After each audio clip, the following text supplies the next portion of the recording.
میرے اور آپ کے آقا و مولا نے فرمایا انسان کے جسم میں گوشت کا ایک ٹکڑا ہے، جب یہ صحیح ہو جاتا ہے تو پورا جسم صحیح ہو جاتا ہے، اور جب یہ خراب ہو جاتا ہے تو پورا جسم خراب ہو جاتا ہے۔ پھر ارشاد فرمایا الا وہی القلب، سن لو گوشت کے اس ٹکڑے کا نام دل ہے۔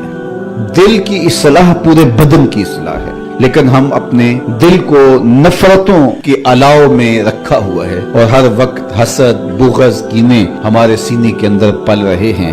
کسی کو اللہ کوئی دولت عطا کر دے، کسی کو عزت مل جائے، کسی کو شہرت مل جائے، تو ہم خام خواہ کی آتش غیظ و غضب میں جل رہے ہوتے ہیں۔ تو اپنے دل کی پاکیزگی کا ساماں کرنے کی ہمیں تلقین کی گئی ہے۔ تو فرمایا یہ صحیح ہو جائے تو پورا جسم صحیح ہو جاتا ہے۔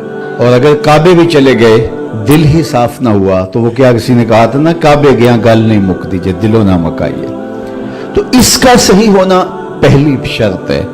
دل کی اصلاح پورے بدن کی اصلاح ہے، اس کی ستھرائی پورے بدن کی ستھرائی ہے۔ تو اس لیے اس کو قابو میں کرو، یہ کائنات ہے۔ ہمارے صوفیاء پہلی توجہ دیتے ہی دل پہ ہیں، وہ سمجھتا ہے دل ٹھیک ہو گیا تو پورا بدن ٹھیک ہو جائے گا۔ پوری کائنات کو اگر اس کا خلاصہ بنائیں تو دل بنتا ہے، دل کو پھیلائیں تو کائنات بنتی ہے۔ سویر سے لے کر شام تک ہم دیکھیں کیا کیا حسد پالتے ہیں، شریکہ برادریاں ہماری الگ ہیں، لوگوں سے دشمنیوں کے بت الگ پال رکھے ہیں۔ عجیب ہماری تلخ زندگی ہے، اور اس کی تلخیاں خود ہماری زندگی کے سکون کو لوٹ چکی ہیں۔ اگر ہم چاہتے ہیں کہ ہماری زندگی خوشگوار گزرے، ہماری زندگی کے اندر ٹینشن نہ ہو، تو سب سے بڑی چیز یہ ہے کہ ہم اپنے قلوب کی صفائی کا، اس کی پاکیزگی کا سامان کریں۔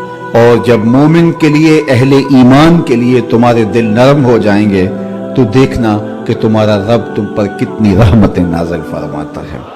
چونکہ بنیاد یہی ہے، دل اگر صاف ہے تو پورا بدن ٹھیک ہو جاتا ہے، دل اگر خراب ہو جائے تو پورا بدن خراب ہو جاتا ہے۔ حقیقی کامیابی اسے ملی کہ جس نے اپنے دل کو ٹھیک کیا، جس نے اپنے اندر جھاڑو دیا، جس نے اپنے باطن کی صفائی ستھرائی کے سامان کیے، جس نے اندر کے میل اتارے۔ اس ویڈیو کو شیئر ضرور کیجئے، ہو سکتا ہے آپ کے ایک شیئر سے یہ بات کسی کے دل میں اتر جائے۔ جزاک اللہ۔